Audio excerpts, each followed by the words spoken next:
Good morning students. आज हम आपको पाठ एक क्षितिज के पाठ एक दो बैलों की कथा इसकी व्याख्या बताऊंगी और उस व्याख्या के आधार पर ही आपको कुछ प्रश्नों के उत्तर देने होंगे। आपको सारांश जो कि आपके एग्ज़ाम में आएगा, सारांश रूप में होगा और उस पर 5 क्वेश्चंस होंगे और उनको व्याख्या के उनको सारांश के आधार पर आपको उसका उत्तर देना होगा उनमें से। तो आज के बाद आज से आप लोग की यही सेशन आपका स्टार्ट होगा और आपको इसका पूरा ही भाग लिखना होगा सारांश। उसके बाद ही आपको 5 क्वेश्चंस करने होंगे। अब हम प्रारंभ करते हैं। जानवरों में गधा सबसे बुद्धिहीन समझा जाता है। जैसा कि हम सभी जानते हैं कि जो जानवर है, जो पशु है, उसमें सबसे ज़्यादा बुद्धिहीन किसे समझा जाता है? गधे को समझा जाता है। क्यों? जैसे कभी भी हम किसी को कहेंगे अरे तुम बहुत गधे हो, यानी तुमको समझ नहीं है, तुमको किसी चीज़ की बुद्धि नहीं है। तभी हम किसी की तुलना किसे कहते हैं? जब मनुष्य को कभी भी कुछ कहना है तो बुद्धिहीन, यानी उसके बिल्कुल भी बुद्धि नहीं होती है। हम सब किसी आदमी को परले दर्जे का बेवकूफ़ कहना चाहते हैं तो उसे गधा कहते हैं। वही बात जो मैंने अभी कही कि अगर मुझसे कहेंगे, किसी आदमी को कहेंगे तुम बेवकूफ़ हो, तो उसे क्या कहेंगे? उससे सीधे हम कह देंगे बेवकूफ़ ना कहेंगे, उससे हम सीधे कह देंगे तुम गधे हो, मतलब एकदम ही बिल्कुल तुम कुछ नहीं जानते इस बारे में। गधा सचमुच बेवकूफ़ है या उसके सीधेपन, उसकी निरापद सहिष्णुता ने उसे यह पदवी दे दी है। अब यहाँ पे लेखक कह रहे हैं क्या गधा सचमुच में बेवकूफ़ है या उसके सीधेपन और उसकी निरापद सहिष्णुता ने उसे यह पदवी दे दी है। यानी निरापद सहिष्णुता यानी उसका जो सीधापन है वो बहुत ही सुरक्षित, बहुत सीधा साधा है और बहुत ही शांत रहने वाला जानवर है और बहुत ही सहनशील। अगर उसे कोई मार भी देता है वो चुपचाप एक ही जगह खड़ा रहता है, उस पर वार नहीं करता है। तो वही कह रहे हैं लेखक कि उसके सीधेपन और उसकी निरापद सहिष्णुता ने उसे यह पदवी दे दी है। उसके शांत स्वभाव के कारण उसे लोग उसे कहते हैं बेवकूफ़ कहते हैं, यानी उसे गधा कहते हैं। उसका निश्चय नहीं किया जा सकता, यानी हम यह निश्चय नहीं कह सकते। गाय सींग मारती हैं, ब्याई हुई गाय तो अनायासी सिंगनी का रूप धारण कर लेती हैं।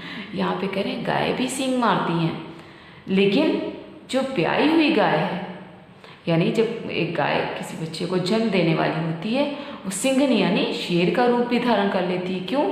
क्योंकि वह बार बार क्यों किसी पर वार करने लगती है? अनायासी, यानी बिना उसके, जैसे शेर किसी को भी देख ले तो झपट्टा मार लेते हैं, तो गाय क्या होता है? वैसे तो गाय का नेचर है कि वो खड़ा रहता है, खड़ी रहेगी, लेकिन जब वो गर्भवती होती तो क्या करती है? उसके अंदर चिड़चिड़ापन आ जाता है। वो क्या करती है? अनायासी किसी को भी देखेगी तो वो उसके ऊपर पहले वार कर देगी, उसके ऊपर पहले हमला कर देगी। कुत्ता भी बहुत गरीब जानवर है। जानवरों में कुत्ते को क्या कहा गया है? सबसे गरीब जानवर कहा गया है, क्योंकि वो सबके दरवाजे पर इसी तरह से हर स्थिति में पड़ा रहता है और कहीं भी कोई भी उसे बुलाए तो चला आता है, कुछ भी खा लेता है। तो इसलिए कुत्ते को गरीब जानवर से तुलना की गई है।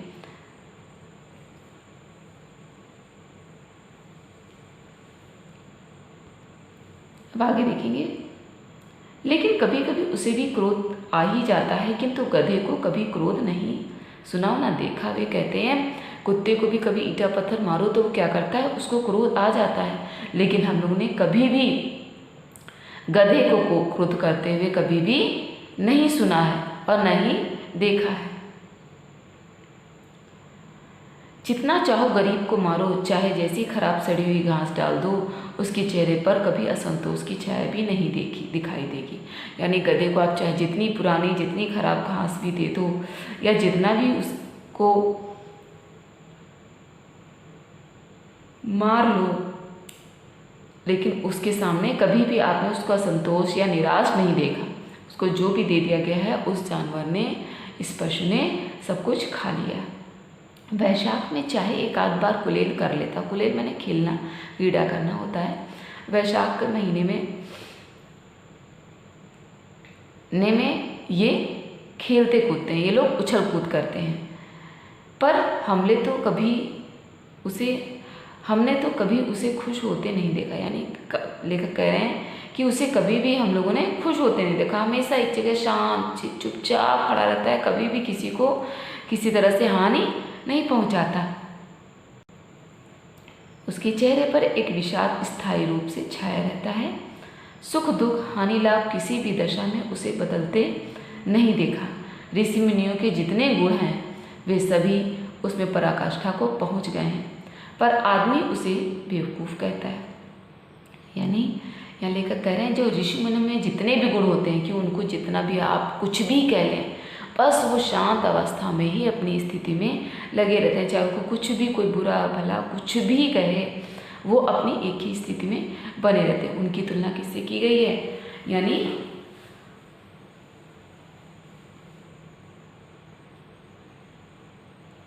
गधा भी बिल्कुल इसी तरह से शांत चित्त से रहता है, पर आदमी उसे बेवकूफ़ कहता है।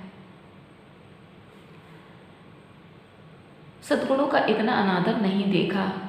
लेखक कहते हैं कि सद्गुणों का यानी ये एक तरह से गुण भी तो है कि आप मुझे कुछ भी कहते जाओ, आप उसको कुछ भी कहते जाओ, वो चुपचाप एक जगह खड़ा था। ये क्या होता है? ये सद्गुण होता है, लेकिन इसका भी कोई सम्मान नहीं करता, क्योंकि कदाचित सीधापन संसार के लिए उपयुक्त नहीं है।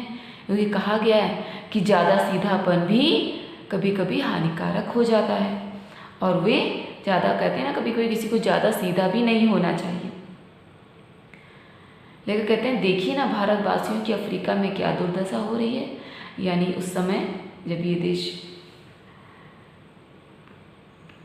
उस समय की बात हो रही है जब अफ्रीका देश में भारतीयों की बहुत ही दुर्दशा हो रही थी। भारतवासियों को इज्जत या सम्मान के दृष्टि से नहीं देखा जा रहा था, क्योंकि अमेरिका में उन्हें घुसने भी नहीं दिया जाता। क्यों? क्योंकि वे बेचारे शराब नहीं पीते, 4 पैसे कुछ समय के लिए बचा कर रखते हैं और जी तोड़कर काम करते हैं। क्योंकि जब वे भारतीयों में एक चीज़ पाई जाती है, जब वे कमाते हैं तो अपने कमाई हुए पैसे का कुछ समय पैसा जरूर जोड़ कर रखते हैं, और वे क्या करते हैं? वे शराब भी नहीं पीते हैं। अमेरिका में अपने इसीलिए नहीं घुसते क्योंकि वे शराब नहीं पीते, वह ऐश नहीं करते, यानी बहुत ही पार्टीज वगैरह नहीं करते थे, इसलिए। और वे बहुत जी तोड़ कर मन केवल अपने काम में ही मन लगाते थे। वे कभी भी पैसे वगैरह खर्च नहीं करते थे और किसी से लड़ाई झगड़ा भी नहीं करते थे। अगर उन्हें कोई बात कह भी दे जाती थी तो वो क्या करते थे? बातें सुन करके चुपचाप बैठ जाते थे, इसीलिए वे बदनाम थे। कहा जाता है वे जीवन के आदर्श को नीचा करते हैं।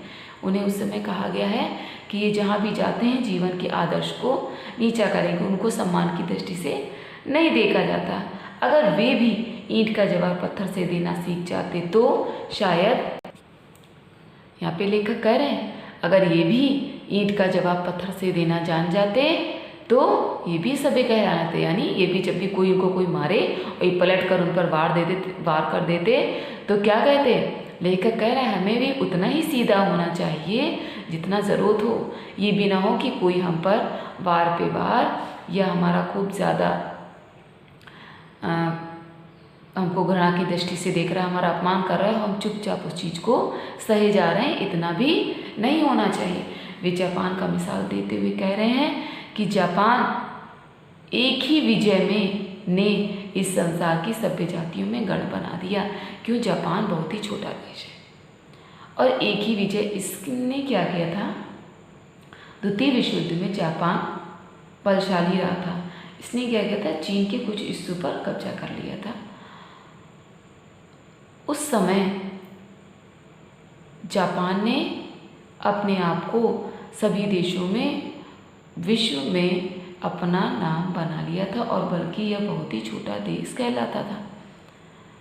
और उसके बाद से यह बहुत ही ताकतवर देश कहलाने लगा। क्यों? क्योंकि इसने चीन के ही कुछ देशों के कुछ हिस्सों पर कब्जा कर लिया था। इसीलिए आज हमें जापान की भी मिसाल लेकर दे रहे हैं कि हमें जापान को देखना चाहिए कि वह इतना छोटा देश है और उसने अपने उसी बल पर एक युद्ध किया और अपने आप को उसमें विजयी भी बनाया। अब आप सभी को इस सारांश को करना है और इस पर आधारित प्रश्नों को मुझे लिखकर भेजना है। Thank you students.